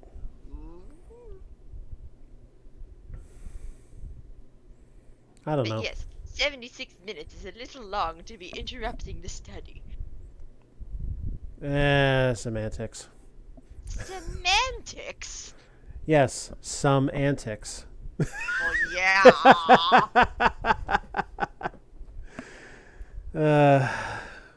Oh, good lord. Caleb, come back. Caleb, come back. I feel like there's a parody in there somewhere. How does the song go? Baby, come back. Let me look that up. No, I actually don't know. I've only ever heard that section of the song sung in meme form. Yeah. Baby, come back. Any kind of fool could see there was something. Everything about you. Yeah, okay. So now we gotta write Caleb, come back. Well then. Okay. Think. Call upon improv. I'm gonna boop my cats for a second. Mm-hmm. Boop. Boop, boop, boop, boop, boop, boop. Osaka's the one I can read, so I'm booping her.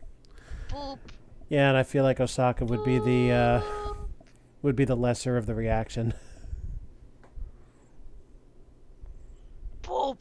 Okay, now she's had enough. Yeah, I won't boop you, Leaper. Don't worry. I would have said booping Meeper not advised. Maybe one boop. Hmm. Boop. Booping my She's cat. okay. Yeah, booping my cat definitely not advised. She's okay. Hmm. She accepted the one boof. Hmm.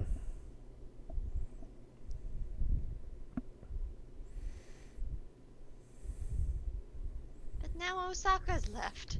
Aw.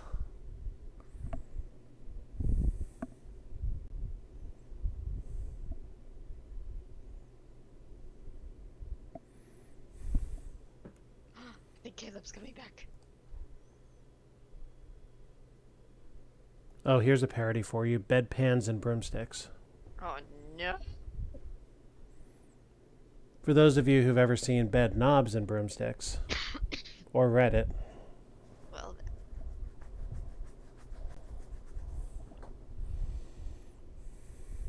Caleb, come back. I need to pee. Sorry, what happened? I need to pee! Now it's your turn to take notes. I have to pee. Be right back. What happened? Let's see. all the notes have been taken.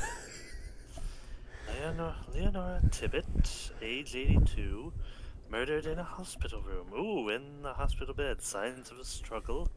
She was beaten on the head by a Franklin cleaver. 7:30 at 7:30 p.m.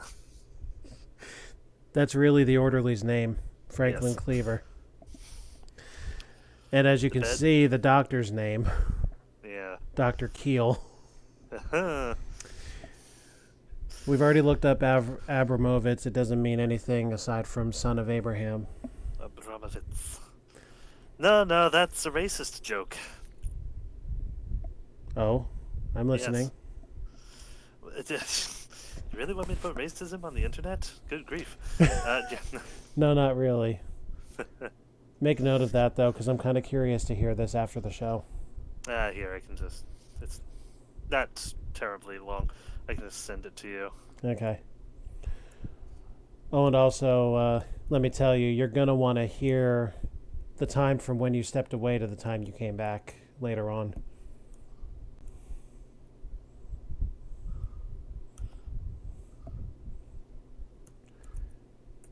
There's a good amount of hilarity in those 10 minutes or so.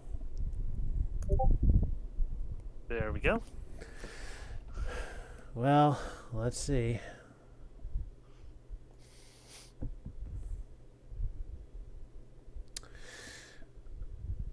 Oh. I see. Yeah, you're probably familiar with a Yes, clip from Hollywood Squares. yes, That makes I'm reference to- yes, I am incredibly familiar with it.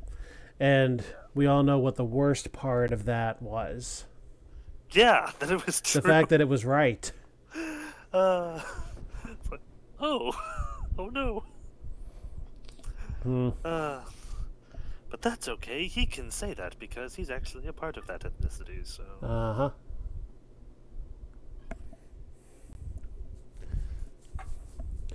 Yep. Back when that kind of humor didn't get looked upon poorly.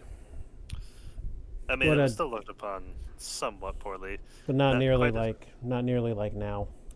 right? But yeah, even now you can kind of get away with it, so long as you are making racist jokes about yourself. Hmm. Yeah, just an illustration though.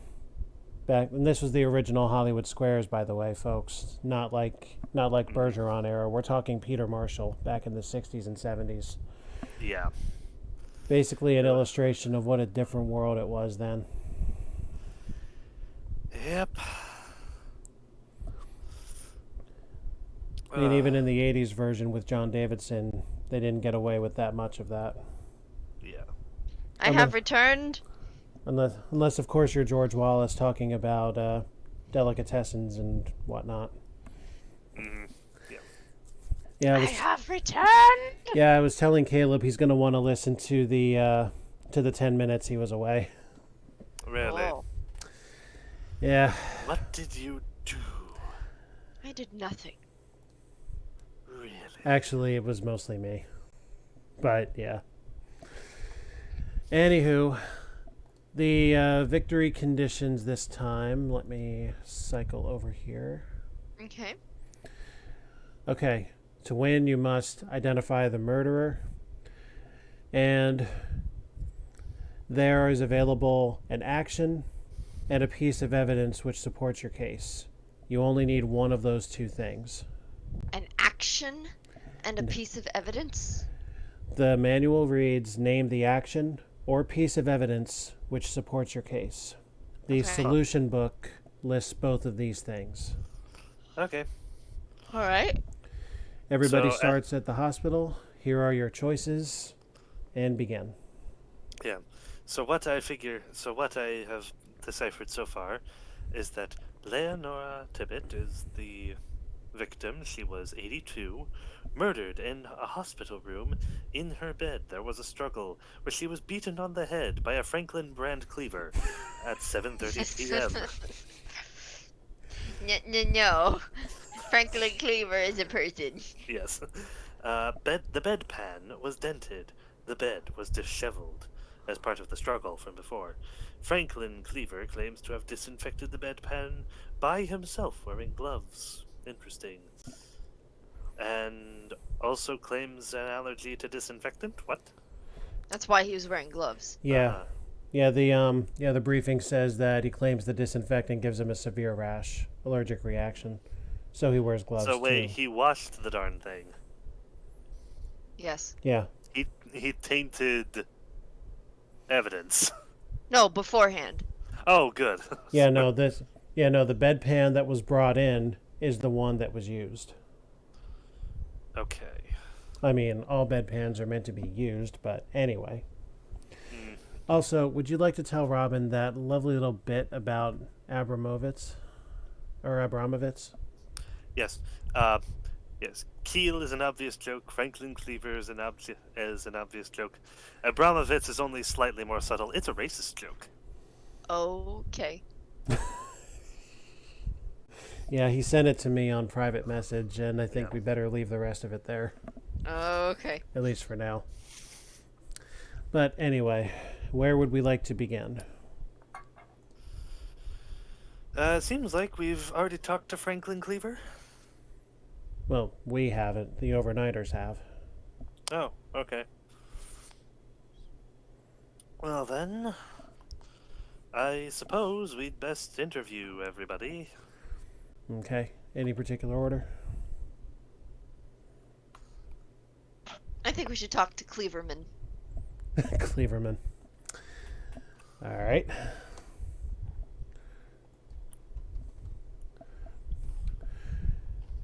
She was a terrific lady.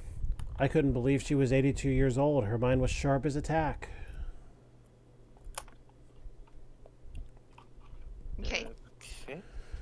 She had her hairdresser in twice this week. She always put on makeup first thing in the morning. She really took care of herself. Okay. Interesting thing to note. Okay. I used to help her keep her drawers and closet neat. Everything had to be... Okay. That's too much detail.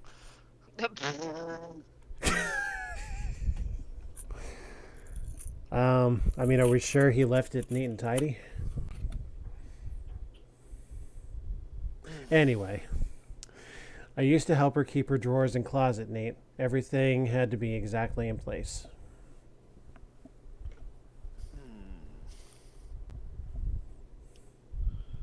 Okay.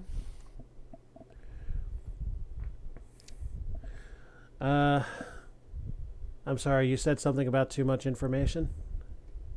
No, nothing. I'm fine.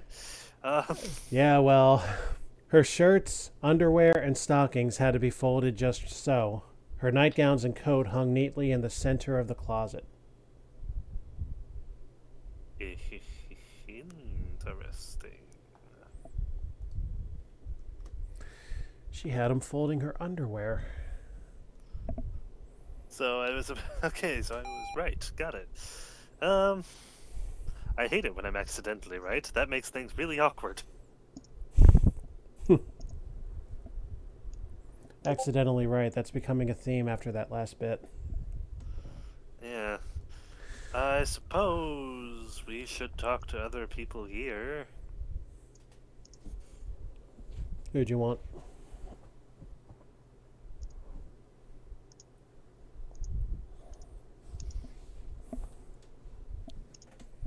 I will wait. Ah, yes. I mean, let's interview Judy Abramovitz. Mm-hmm. Hello. Oh my! I spoke. Excuse me. I spoke to you on a lark. I didn't actually expect you to have information. Could you wait one moment? Whenever you're ready. We are ready, I think. The call signal went on, and I must have answered it within 2 or 3 minutes. 2 or 3 minutes in a hospital? Man, she's fast. My thought was quite the opposite, but anyway. When my dad was in with his heart condition, he used his call button about 4 or 5 times before just disconnecting himself, using the bathroom and coming back in, and waiting for someone to realize, wait a minute, his vitals are gone. That seems bad protocol. Extremely. This was at Atlanticare. Yeah. Okay. Hey, that's localizing. I'm not going to say anything else. Yeah. Anyway, next clue whenever ready. Okay. When I got to the room, poor Lee was dead on the bed, the bedpan still lying next to her head. Wait a second. Wait a second. There's something I need to cross-reference before we continue here. Okay. And as chief, I can do this.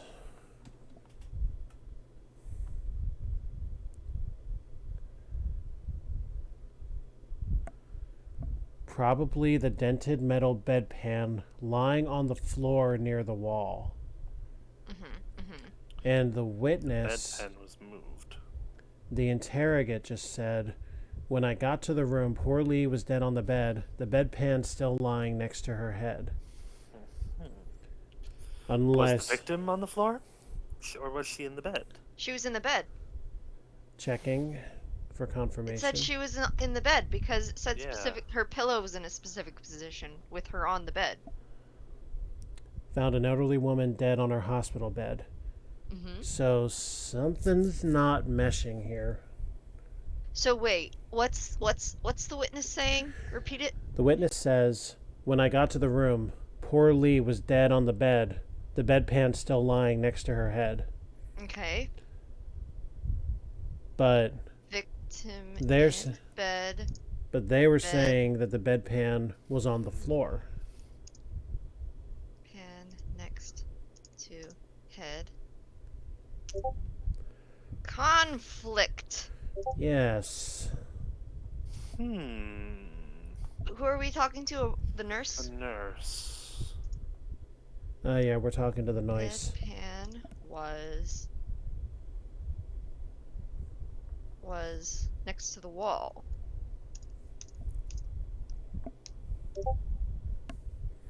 Okay. What is Somebody's lying. up with this? I ran to the nurse's station to call for help. Then I heard screaming coming from the room. Wait, what? What? Huh? Okay, let's step back. Okay, let's Let's go back to the reorient beginning. ourselves. Let's go back to the beginning with this, starting from 694. The call signal went on, and I must have answered it within 2 or 3 minutes.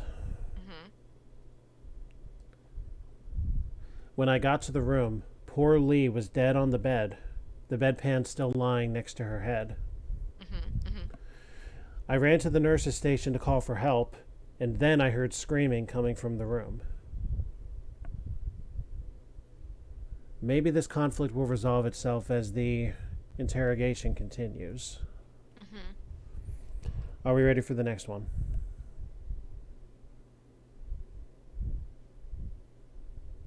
So wait, just to clarify, Ah. was she dead? All indications up to this point say that she was. Dead on the bedpan next to her head. Yes. That's what And was she said. left. Somebody else screamed in the room. We are halfway through the interrogation, so there's probably more to come. Huh. Any other questions? No, I don't think so. Okay, next clue. I ran back to the room and found Miss Marlowe staring at her aunt and screaming. Miss Marlowe? Who's Miss Marlowe? That's the question, all right. And yes, again, I ran back to the room and found Miss Marlowe staring at her aunt and screaming. So the niece. The niece. And I'm more curious who she is in the grand scheme of things. Huh. The fifth number is substantial.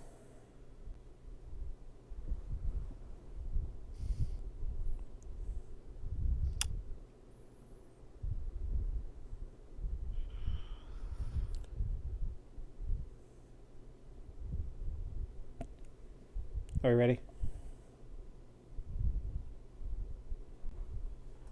Am I still here? I think so. Yes. Okay, good. All right. Yeah, we're ready. Caleb, are you okay? Yes, I'm good. Okay. She ran to her aunt, grabbed the bedpan, and threw it on the floor. Then she started to cry. You don't say. Hold on.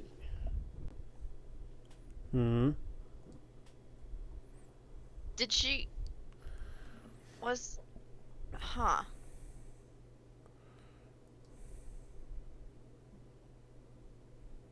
So the bedpan might not have been the murder weapon. Well, this at the very least does explain why it was found on the floor. Yeah. Interesting. Is there anything else? And it may also explain the dent. Yeah.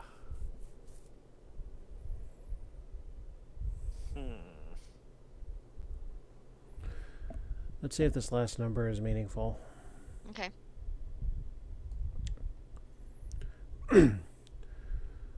Dr. Keel arrived and gave her a sedative. God, still that name. What? Oh. Dr. The niece. Keel. The niece. I was like, I hope she's dead, might as well give her some sleeping pills. So not only that horribly unfortunate name, but he's also an idiot quack. Oh boy. He's sedating the dead. Oh Lord. Okay. Let us continue. Dr. Keel arrived and gave her a sedative, and then he sent her home. I'm sure she's there now. Where is home? The clue does not say. Oh dearie me. Oh boy. So, we've talked to the orderly and. Wait a second. What? No. Yes. He gave her a sedative, Yeah. and then sent her, presumably, to drive home. Yeah. Wow, these What people kind are... of a hospital is this? Oh no. Oh.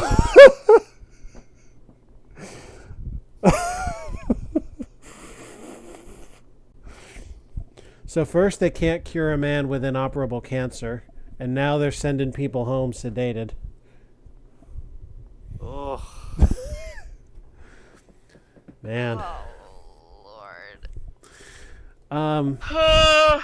mercifully, that's it. I think we should talk to this so-called doctor, quotations, Howard Keel. Brace yourself, folks. I think there may be an explosion here. There's certainly enough charge for it. yeah. Okay, now we all know the mindset that we're coming into this with, right? Okay, here we go. Miss Tibbet had had a severe heart attack 2 weeks ago, but she was making a surprisingly good recovery, especially Hey. considering her age. Okay. Moving up. We took her out of intensive care last week. Yesterday, we changed her status to satisfactory. Okay.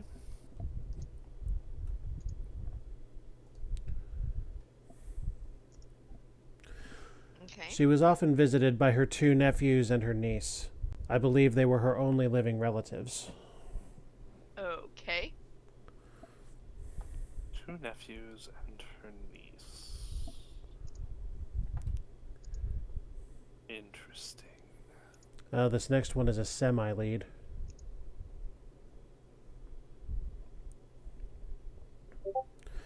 You'd have to check her file for their names and addresses. All right. Nephews? Shut up. I'm typing quickly.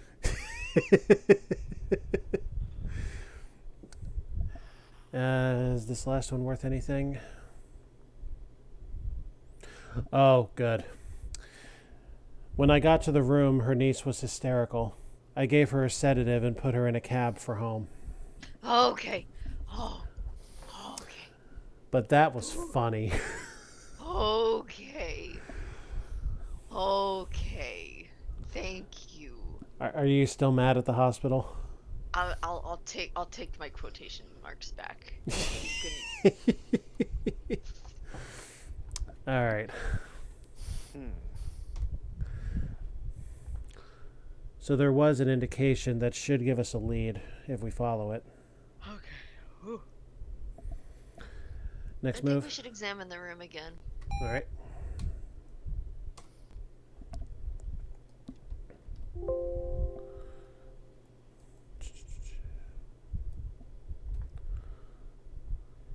All her nightgowns and her coat are crushed to one side of her closet.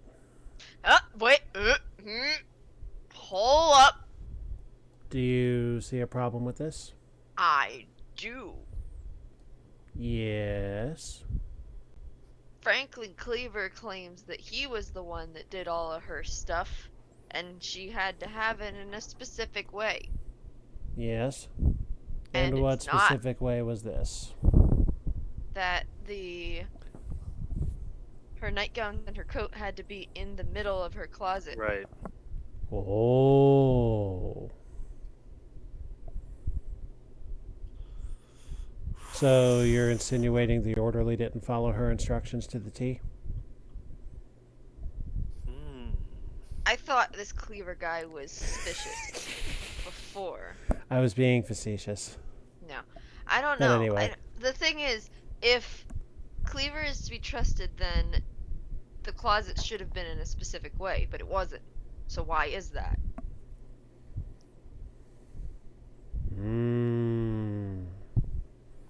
So Franklin Cleaver is the one that discovered the body, yes? No, that was Nurse Abramovitz. Okay. So let me see something.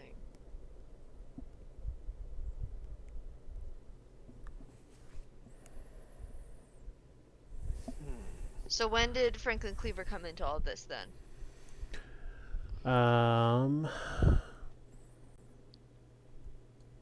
I would have to try and remember back to the clues. Okay. I don't think, I I don't know if a time... Well, actually, he said something about her doing her makeup every morning. Yeah. So let me look back to that and see if I can...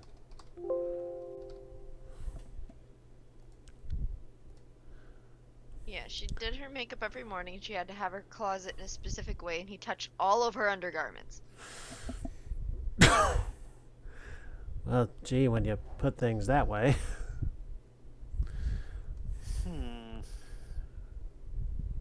I do not see any indication of what time this was, but I would imagine if she was made up already that it was some point maybe late morning, early afternoon. That's only supposition, though. Yeah, we're examining the room now, right? Correct. All right, let's look into that. Okay. That was 309. Moving on to 17. There are large smears of makeup and lipstick on one side of her pillow. Okay, so she did have makeup on.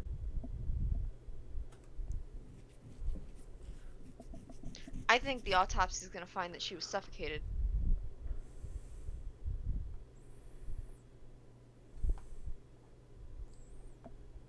Interesting. The next clue is substance whenever we're ready. A metal bedpan is lying on the floor under the window. It is dented.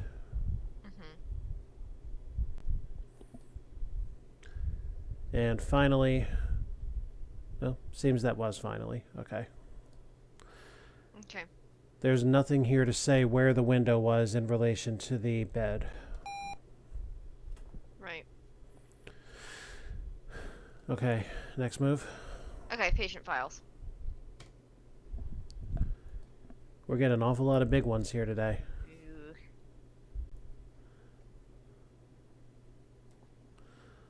I mean, I like a rich case file as much as the next guy, but... Her nephew, John Carman, Carman, oh, that's funny, works the night shift at Bellman's gas station. So John Carman works the night shift at Bellman's gas station. Okay, Bellman's gas station, that's a location we can have. Yep, that's Belman. That's W. That's right. John Carman gas station. Right. And her niece, Penny Marlowe, works at the municipal building and lives in the garden apartments. I believe that's our first double location lead this whole game. Oh. Yeah. Okay, so she works at the municipal building. I. Oh, this is funny too. And she lives at the garden apartments, which is Q. Do you guys see what's funny here? Q. Not yet. What happened? What letter is the municipal building? I. And what letter is the garden? Q. Ah, nice. I don't know if they did that on purpose or not, but that's certainly funny. Yeah. Okay, next. Her other nephew, Sal Tunney, Tunny, That sounds familiar. works at the post office. Post office is G.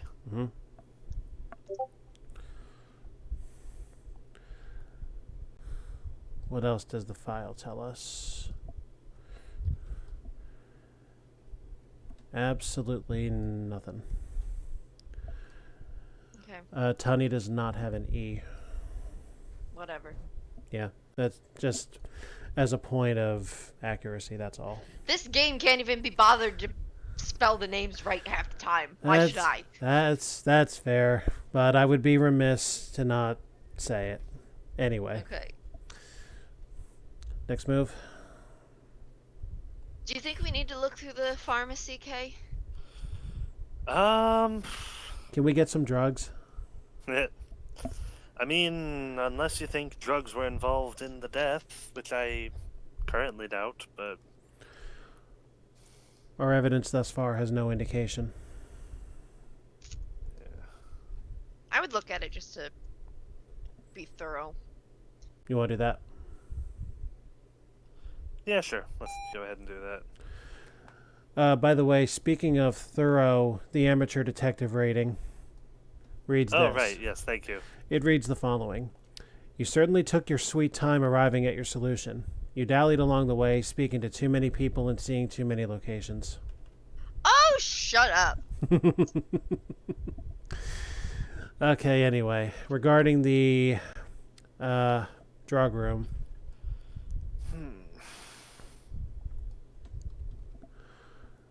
Okay, anything? I'm sorry, friends, no drugs today. Aw, no drugs. Drugs? Drugs.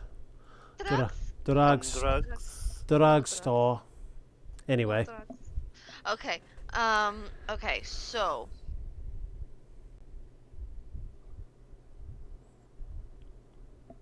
Do you think we snuck a bottle into the pocket?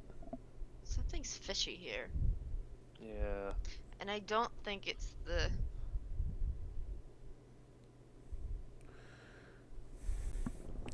This is a big time stretch, but if she's as big a socialite as the briefing says she is, she may be into caviar.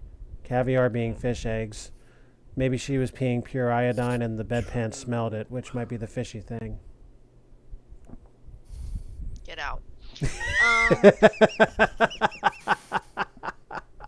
Okay, so.